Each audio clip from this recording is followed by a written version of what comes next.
people that are providing the content, do you think it's their responsibility to be mindful that, hey, there may be some young knucklehead looking up to you, as a role model?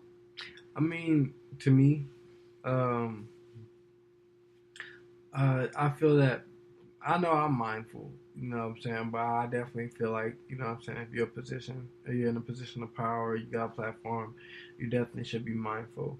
But I know everybody's not going to be, that's what it is. It's part of life. And another thing, what the other question you asked? Yeah, there's like three of them. Yeah, it's like three of them. Well, maybe he'll come back to you. I think that if, like you said, if you have a platform, like, you should be mindful. Yeah, so definitely. But I think that's a lot of pressure because we're all going through our own shit. Right. So I think it's a lot of pressure to feel like I can't even go through my own shit because I have kids watching me and looking up to me, because it's not just your responsibility at the end of the day. And, but it is your responsibility. Yeah. So, I mean, like, it's tough. It's hard. It's tough. But, that's the job. Like, and some people do it responsibly. Some people don't. You know what I'm saying? Some people don't give a damn. I think you have to provide a balance.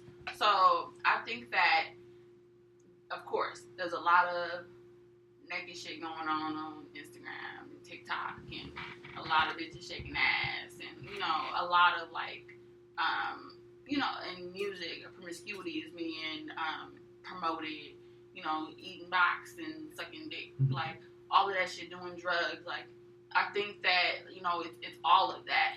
But I think if you have, say, for instance, you're an artist, and you have a kid, some kids listen to your music, of course, and they have social media, and you're on social media, I think that it's important for you to show as an artist, like, this is music. Right. Do not emulate what I'm rapping or singing about, talking about, because this is not real life. That takes the power out. That takes the fun out. Or I don't know, or maybe, like, I just had enough. I listened to Lil' Kim and Foxy Brown growing up, but I also listened to Queen Latifah. So, and I listened to Snoop Dogg, like, I listened to the Chronic album, like, so, I don't know, but I just had enough sense to know, like, oh, this is music. So I'm not gonna go out here and, go suck some dick and swallow, you know what I'm saying, like what Lil' Kim is talking about, because I know that this is music. Right. But maybe I had an insight because I grew up around music. Right. Like, my parents didn't, like, sugarcoat shit for me. And maybe it was different, so it didn't touch you like that.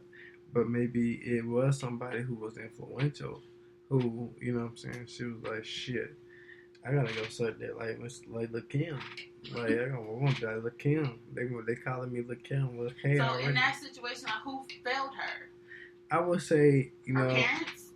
It could be her parents, but sometimes it's not even the parents' fault. Sometimes the girl just want to be, like, on the edge. Sometimes, like, she just get caught by that bad energy, I don't know, I think it's just think it's some daddy issues. And like you said, it takes, what did you say? It takes the person. The impact. Yeah. You said it takes the impact. So, yeah, Lil' Kim never came on stage and said, like, I really don't like that guy, like, I'm just rapping. Mm-mm. But I knew that. There's no power in that. But, I don't know. Like, I guess this is, like, an open-ended question. Like, I know it's my responsibility. I feel responsible personally because I have nieces. And I know they look up to me. Right. So I think that it's important to show that you can be smart, you can be a business owner, and you can be fly as fuck, and you could be a good wife, and you could cuss like a fucking sailor, and you can say how you mean it, and you can still be a decent person. And I can pray and twerk with the best of them. It's about providing the balance, not just showing them the twerk, but showing them I get money too. I got you. In a real way. So that's what being a decent human being is. I think my takeaway is just from being a role model is being a balanced human being. Of course, like you gotta take that. So that would be my definition. The good with the bad. A balanced human being. Like even when I say my coaches, like my coaches would like always be open with us. Like they would tell us about things in the past. Like my coach told me about stuff in the past with that he experienced, what he went through with women. You know what I'm saying? All that. You know what I'm saying? So he was like kind of like a mentor too, because he was relating to me in a different way. So I knew I didn't want to have those issues that he had. So I know if I didn't want to have those issues, I have to go a different path. Right. That's it. I guess, like I said, being a balanced human being. So we're doing that segment. We're introducing a new segment. We did this about 2 weeks ago, or 2 shows ago. And we're just outlining songs that inspire us. This week, we are outlining J. Cole, No Role Models. I think the title just speaks for itself. No Role Models. I think Role Model is a heavy title. And that's one of my favorite songs by J. Cole. So, I think he's just talking about the women and the niggas that, he feel like he got platforms that are not using their platforms adequately to promote positivity and promote further advancement in the culture. Positivity and further advancement in the culture. That's what it is. Yeah. I think, like I said, but I'm different, so I listen to it. I'm different. Yeah. You're different. All right, so what's the moral of the story, Dr. Key? The moral of the story is respect yourself, love yourself, so that you can share that love with someone else. That's the moral of the story. Yeah. You know me, I keep it smooth like a tropical smoothie going down your throat. And tropical smoothie ain't paying me for that spot, so you know what I'm saying? Y'all don't go over there, but it is what it is.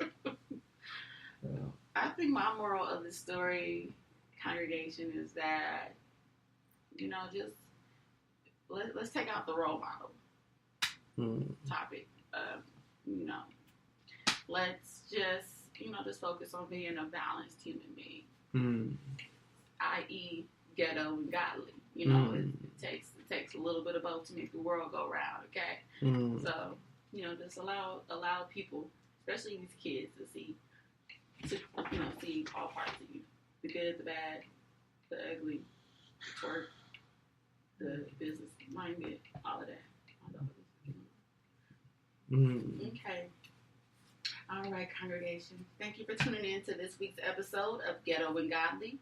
Let's keep the conversation going with your favorite co-hosts, Auntie Mimi and Dr. Key. Remember to always be good to yourself and be good to me and one another. Until next time, congregation. Bye-bye. Y'all.